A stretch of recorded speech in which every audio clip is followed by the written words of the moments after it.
Gracias a ustedes, bienvenido Jaron. De hecho, yo quisiera felicitarte por todo el trabajo que has hecho. Vamos más adelante a hablar sobre The Bomb, pero quisiera comentarte sobre una producción que tú hiciste hace ya en el 2017, que son rarezas del multiverso, la parte uno, el lado trascendental del mundo. ¿Qué piensas sobre este corto? Okay, we know and we had questions about the bond, but we're going earlier in your career, man. But in 2017, with the short film that you made about the questions of the multiverse, man, about Tales of the Multiverse.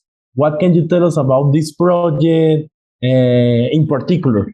You're referring to the Black One multiverse. So back in 2015, I'm actually a rapper. I actually have a career as an artist named Black One.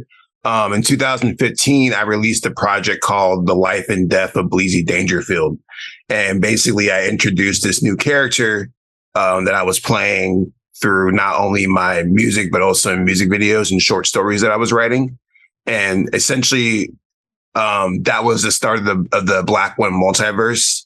From there, for like the next 7 years, I actually created all these different characters, including Ben Cloak and Cosmic Black. There's a couple different characters, and there's actually an overarching story connecting all these characters together that comes to a grand finale in my record label compilation album called When the Stars Fell that came out in 2017.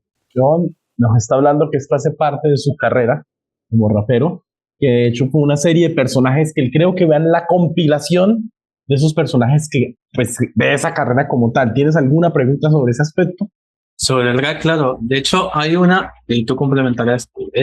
¿Sabe qué me parece increíble? Que esta canción tiene una particularidad, si es el tema de los neones, sobre cómo él maneja el tema de la escenografía, también es editor, es una alternativa muy viable también en Blood Ties.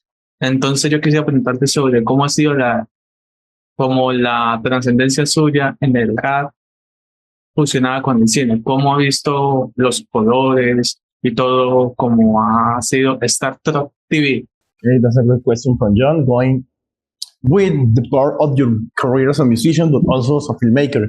Yeah, man, how do you see with your music videos? Because it's not only the music, but the colors, but the histories, but the storytelling.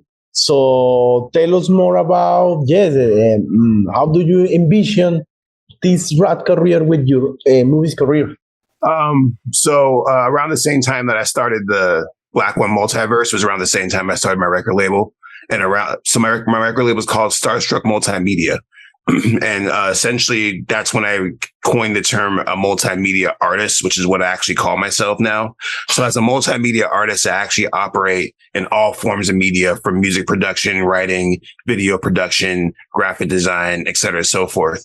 And so to answer your question, the main connecting factor in all this is storytelling. And that's basically what I call a multimedia artist, is a fancy word for being a storyteller. And every form of media has some type of story to be told through that. And for me, my goal is to connect all these together in a way that people have options in how they want to absorb my content, whether it's through movies or music or TV or all the above. If you're a super fan of me, then you get all the content, or if you just like my songs, so be it. Or if you just like my movies, so be it. So it gives my fans an option, but it also allows me to diversify my creativity, but then also have different revenue streams as well. No, and it's great because I was watching some of the works that you made, not only for you, but I was watching the video for Lizzie Page, and I thought this is really a great video. So yeah, how do you merge it with the collaborations with another artist, with a video clip that you make for another artist? That's a great video clip, by the way. That particular video with Pink Lemonade, we definitely had a plan going into that. And the plan was basically, to kind of show off her looks and her sexuality. But typically what it comes down to is what the ultimate message is and what the goal is. Like, what is the artist really wanting to tell the audience through their music or through the visuals? And so having that first initial creative consultation meeting and kind of figuring out what direction they want to go sonically and all that stuff really kind of helps us determine how the video will end up. With Lizzie Page's Pink Lemonade being a great example. Time Cipher es lazos de sangre, por así decirlo, en Latinoamérica es sobre el tema no solo un gangsta, sino también el tema de la colonización, los samples. Entonces yo quisiera preguntarle sobre cómo fue el poder en orden aleatorio, poder combinar cada canción y que diera ese mensaje que es bastante significativo en la colonización, en el tema de la música y también en el tema de la actuación, porque yo creo que Jaron indicó mucho en el tema del poder verse en un video reflejado tan potente. Hey, I think this question from Jhon sums it everything about the as a musician is with the Blood Tie Cipher, because yes, Jhon is not only asking about the song and about the cinematography, the photography, but also about the acting, and the question is, how do you sum up and this some of things with this project in particular, the Blood Tie Cipher? So you're asking me the connection between the Blood Tie Cipher and the movie? Oh, that's a great. I don't know if Jhon got that question. Like Jhon, si quieres saber la conexión entre Blood Tie Cipher y la película, me parece una buena. Puede ser. Yes, go ahead. Yeah, because the reason why I say that is because all the people in the Blood Tie Cipher are in the film. And so that kind of goes back to the multimedia experience. Not all the actors, but a lot of the actors in the film are also musicians. And so that gave us the opportunity to, show their musical talents by also promoting the movie. So the Blood Tie Cipher really was just about, showing the fact that not only are we actors, but we're rappers too. And since this movie's being introduced to a lot of new people, we're stepping outside of our comfort zone a little bit because we know we're being exposed to all these people all over the world as actors. And when you go and look up the Bond, you find the Bond Cipher and the Bond soundtrack. So it's kind of just exposing us to these new audiences in new ways. I'm glad that you talk about the Bond because it's my turn now, man. Jhon watched it, I watched it, and I freaking love it, man. And it was crazy because, Jhon told me, man, the midnight releasing sent us this. Probably we got the director in the channel. Oh, cool. And I was having a job, a really terrible job in the midnight. So I got like a dead hour. So let's watch the Bond. And man, I was so hooked because I loved all the elements. I mean, I love the characters. I love the fraternal, the brotherhood, the fraternal love. I love even the main protagonist. One of the main protagonists is a creator of video games. He's a person that nobody believes that could be a hero, and it surprises. But I also love everything about the martial arts, but everything about the like we can say like end of the world theme. And about the ending, I won't spoil the ending. But yeah, man, the end kind of gave us like a surprise that maybe it could be a sequel. I don't know if you want to talk about. But yeah, man, how do you sum up this movie? It's one of the movies that I most enjoy in this year. I'm not lying, man. It's so entertaining. Thank you. It got so many elements. I know that maybe because I'm a geek, but I love everything about the video games, the martial arts, the samurai stuff, the pacing of the editing of the fighting. I don't know, man. Tell us about the Bond. So sorry if I get too long, but I had to tell you. I love it. Oh, thank you. I appreciate all that. Anything that I hear positive about the movie always makes my day. So I really appreciate that. Thank you. Man, that's the space. Tell us, what can you tell about the people that are just watching this interview about the Bond? How do you sum up with this crazy idea? Because I think this is really a crazy movie, man, that somehow works. And it's great, by the way. So the Bond, it kind of happened. Well, I'll actually say it wasn't supposed to happen. Is probably the best way to phrase that. And I really think that a lot of people in the universe were kind of stopping this movie from being made because it went through so much stuff from the inception to release. But originally, basically what happened was that I graduated from film school in 2019, December 2019. And I actually have another script that I wrote around that time called Magenta, which I'm shooting right now. And essentially, because of the pandemic that shut down that project, because that project was also sponsored by the school that I graduated from. They're going to help me shoot it, but because the pandemic hit, they shut down the school, so I wasn't able to shoot Magenta. And so, with nothing else to do, I decided to buy a bunch of equipment and start shooting short films over the summer of 2000. And one of those short films is there's actually a short film version of The Bond that's actually on my desktop that may see the light of day, but probably won't. And essentially, me and my friends got together and made this little short film based off these little loose plot points. And we watched it and we're like, oh, this is actually pretty good. So I cut a trailer and I put it out. And the response was like, yo, we need to see this full movie. And so we put up a GoFundMe. We ended up raising about $7,000 initially. And then a couple of producers came on and added some more money to that. I threw in some of my own money. And then we ended up just kind of shooting this film based off of like the gumption and the passion of the people involved. There wasn't a lot of a plan behind it in the sense that we just kind of just made this movie. There was a script. I wrote the script in 10 days after we did the crowdfunding.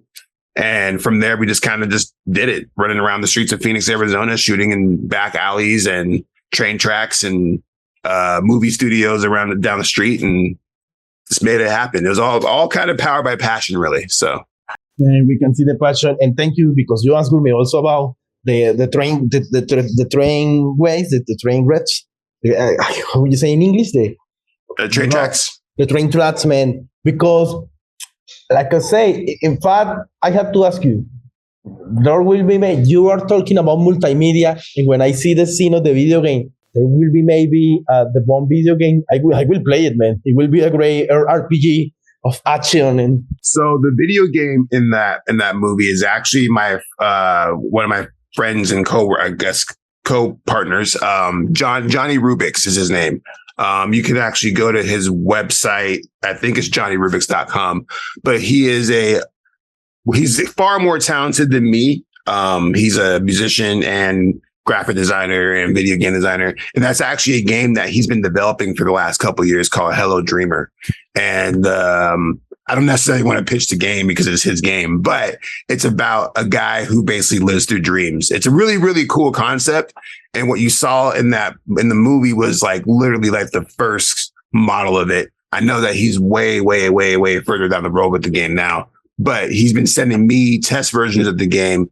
And as we were writing the script, I was like, I need a video game to put in there. And he's like, oh, I actually asked him, like, hey, can I use a quick little screenshot from your game? He's like, yeah, go ahead. And I keep encouraging him to finish the game, but video game development is very difficult. But I would say look for that game pretty soon because it's a very, very awesome concept. And like I said, I actually did some of the music for that game, some of the background music and stuff like that for the game as well. So I need to translate that part. Jhon, ¿te acuerdas del videojuego que sale? Acá nos habla obviamente de quién lo creó, que de hecho ese videojuego está en desarrollo, ahí da el nombre. Pero incluso parte de la banda sonora la hizo Jaron. No, yo estoy feliz porque ya pude hablar de Bond. ¿Qué más preguntas tienes? Una más y es la de Continuum. Continuum habla sobre la psiquis de Jaron. Bueno, sabemos de que hizo de Bond es una realidad alternativa de cómo sería el mundo, como si fuera un videojuego, pero yo le pregunto una cosa. Él habla mucho sobre los estándares y la psiquis de la gente famosa. Entonces yo quisiera preguntarte sobre cuál es la psiquis suya sobre el actual Hollywood, en el rap, en el cine. ¿Qué opinas sobre ello? ¿Crees que debe mejorar en cierto aspecto? ¿Qué le agregarías desde tu concepto? Y le diré que tú estás contento porque tú siempre quisiste hablar con un rapero. Okay, I was talking to Jhon because in fact this is our first time on the channel. Jhon always wanted to talk with a rapper that raps in English because we got somebody that raps in Spanish, and so he's like yes, and he got a really great question about Continuum because this project talks about the psyche, and Jhon really got a cool question. Is what is your vision or your opinion about the psyche that is living in Hollywood now? Because you are doing your things by in your own terms. With your own rules. So, yes, how do you see the psyche of Hollywood now, man? I think that when I first graduated from film school, I was all about trying to get to Hollywood. But logistically, I knew that would not work out for me. One, I have a son, and he's in the great school system out here doing his thing, living his best life. And I wouldn't want to disrupt that.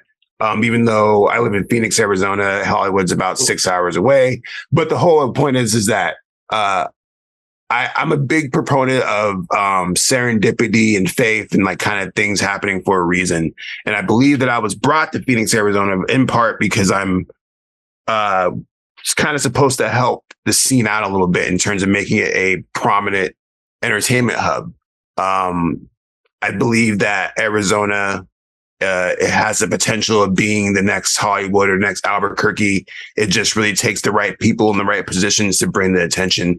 One of my biggest theories when I have conversations like this with other artists is the fact that, at least out here in America, in order to have a really strong,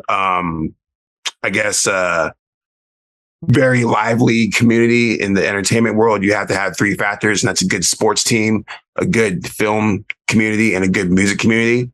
Arizona's sports teams are notoriously terrible. Even though they're getting better, it is what it is. But in the music scene, we have some pretty prominent musicians. If you're a fan of video game music or video games in general, check out the artist Megaran. He is a massively huge artist out here, and he does a lot of good stuff out here. He lives down the street. We've worked on a bunch of different music. But he's an amazing artist, but he's one of the few examples of the musicians out here that are doing well. But when it comes to the film community, it's still kind of on the rise. And so I see myself hoping to be in the forefront of that as more attention is brought to Phoenix in terms of it being the next Hollywood. That was a very long-winded answer, but hopefully you got the answer that you're looking for.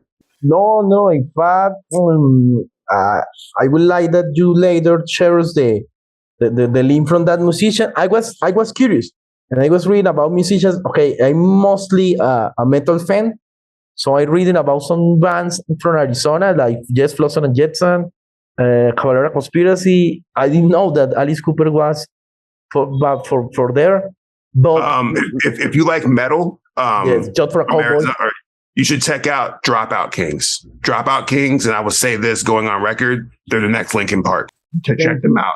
If you like Linkin Park, check them out. They're the future. So, and they're right down the street. So, man, cheers that. And it's great that how do you talk about the talent that surrounds you? There is not only you. Jhon, es que habló algo buenísimo sobre la importancia, o sea, dice que lo que le importa es que Arizona se convierte, digamos, en una especie de un nuevo Hollywood. Dice que hay tres elementos, pues él al principio se rió porque dijo que tengan buenos deportes, él dijo que los equipos de Arizona es como malos, pero van mejorando, que músicos, habló unos muy buenos, nos recomendó unos, Dropout Kids es uno de ellos, y lo tercero es lo del cine que él está haciendo. Si tienes alguna pregunta sobre lo de la música, pero ya como él la ve o algo, dila o aprovecha, amigo. De hecho, yo sí quiero, bueno, aparte de no solo eso, quiero preguntarle sobre la próxima película que él hará, por ejemplo, Magenta. Magenta es sobre dos mundos diferentes, eventos trágicos. Veo que va a trabajar con Sion Monroe, que Sion Monroe, pues, bueno, ha hecho algunas participaciones tanto independientes, pero quisiera preguntarle sobre cómo es Magenta, qué nos espera esta nueva producción suya, que ya está filmándose, pronto postproducción. No, y aquí él contó antes que él la tuvo que tener por el COVID, pero sí es bueno. Okay, now Jhon, something odd with Magenta. Would you tell us that now that yes, you had to stop the project for the COVID, but now that COVID is gone, I think, and in fact, man, the reality that shows the bone, I was like, this is not fiction, man. This is more real, talking real shit that right, things that yeah. Yes. But based on true events, for sure. But yes, based on true events, I was like, what? This is not fiction. But yes, man, what we can expect from Magenta? How is it going with that project? So that was actually part of the reason why I pushed this interview up a little bit, because we're actually shooting another scene for Magenta tonight. And I realized that we were going to be having some overlap. But Magenta is actually almost done. More and more people keep asking me about this film, and I'm trying to kind of keep a lot of the story under wraps because it's the nature of the story and how the story is being told. But Magenta focuses on the lives of two vastly different individuals from vastly different walks of life who are brought together by a tragic event. And the reason why it's called Magenta is because magenta is actually known as an impossible color. So what an impossible color is when two separate different colors are combined together to create a new color, and the human eye perceives that color to be that new color, right? So you take blue and red together, blue and red together, and you make magenta. But the thing about magenta is that every person sees that hue of blue and red differently. And so this film is really all about perception and how we perceive things differently. For example, I guess the one pitch I do tell is I talk about the opening scene of the film, which has our lead character he's a black guy being pulled over by a white police officer. The way that the scene is portrayed, there's a lot of tension, a lot of drama. We think that this person is about to get pulled out of his car and beaten up by the police officer, but it turns out that's not the case. He actually thanks him and says, have a great day. We don't know why, and you'll find out when you watch later on in the movie, but the way that the scene is put together, we all are basically programmed to make it think that it's going to go a certain way. But especially with the way the music is and the way that we shoot it, we think that it's going to happen a certain way, but then the perception changes. And so that's kind of really what the film is about, is playing with people's perception and how they see things. Wow, I will translate something. Jhon, solo te diré que esta noche va a grabar otra escena y que la película trata de cómo es la percepción que tienen las personas de las cosas. De hecho, tú sabes, magenta es el color imposible. Solo te diré eso. Para finalizar, yo sé que Moiré es una miniserie, pero yo sé que en el 2022 no asistimos allá, pero ¿qué piensa él sobre qué puede haber en ese entonces? Okay, as a final, we know the Moir. I hope I pronounce it right. Moir or Moiré? Moir. Moir. Okay. Moir, thank you. It's a miniseries, and somehow in the in the 2022, maybe we didn't see it. But somehow, if the Earth is still rotating, how do you see the future, man? Knowing that you had made some movies about a near future, maybe, or you see things differently. How do you see the future, man? How do you perceive it? I don't know. I try not to live into the future too much because things look kind of dire, honestly, when you look at the world events. But then I also think about, once again, perception. And I think the reason why things may seem so dire nowadays is because I'm getting older and more aware. And my level of intelligence and understanding of the world is getting greater. And you kind of realize that things have always kind of been this way. One of my favorite quotes of all time is that when you're living in the past, you're depressed. When you're living in the future, you have anxiety. The best thing to do is live in the moment, be present. And that's basically how I live my life. But as far as answering your question, looking forward into the future, I just kind of just live my life the best way possible. I have a son, I have a beautiful wife, and I have a house and all these things. And I'm just trying to hold on to these things as much as possible and be the best version of myself and make great art and connect with great people and have great conversations. That's all I can really do at this point. I used to be, especially like around the pandemic time, to 2020, very political, speaking on the woes of the world, et cetera, so forth. But then I realized that I need to kind of focus on myself and my health and just kind of, like I said before, be the best version of myself, you know? And man, you're killing it. Before this ends, like I was saying, when I watched the one, I was, Jhon, fucking watch the movie, man. It's great. You have to watch it. Not only for the interview, you have to see it. And then I was like, okay, let's search on the YouTube, and like you say, I knew your work as a director, but I don't know your work as a musician. And I was wow, and I didn't know your work about collaborating with artists. So man, for us, it's a bravo, Jhon, bravo. Oh, thank you so much for having me. No, it's un good. Man. You were the guy who asked for water, and I really love that character. And I was what? Second, man, congrats to the actresses.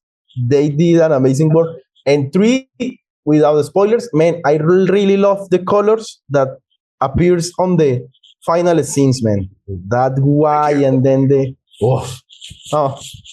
Jhon, la foto o las redes. Las redes, por favor.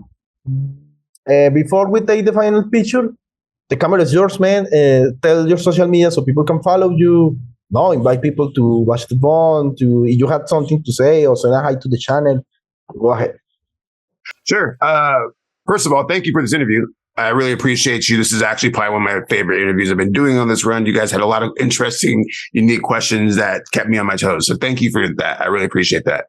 But yeah, you can find me anywhere associated with my name. So Jaron Ikner, Jaron Ikner, at Jaron Ikner on Instagram, YouTube.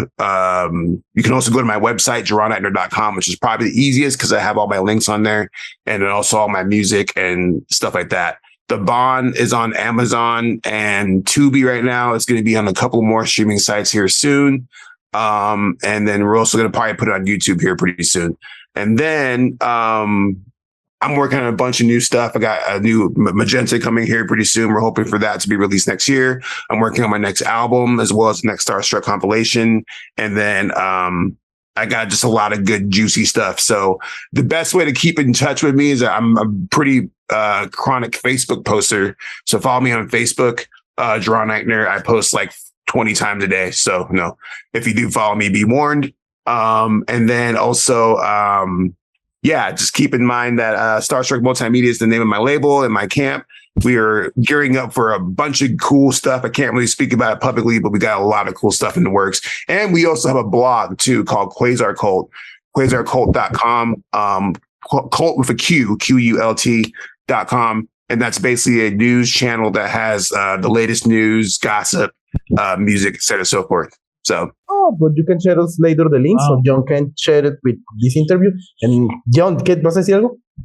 ¿Cómo así que es tu primera entrevista? No la podemos creer. Yes. If I hope I have heard right. This is like your first interview. Or what do you tell us? Something or your first interview overseas? I don't know. Tell us what about this interview. This is my first overseas interview, I think. I had one other guy that was overseas, but I'm not 100% sure where he was at positions. But yes, you guys are basically my official first overseas interview.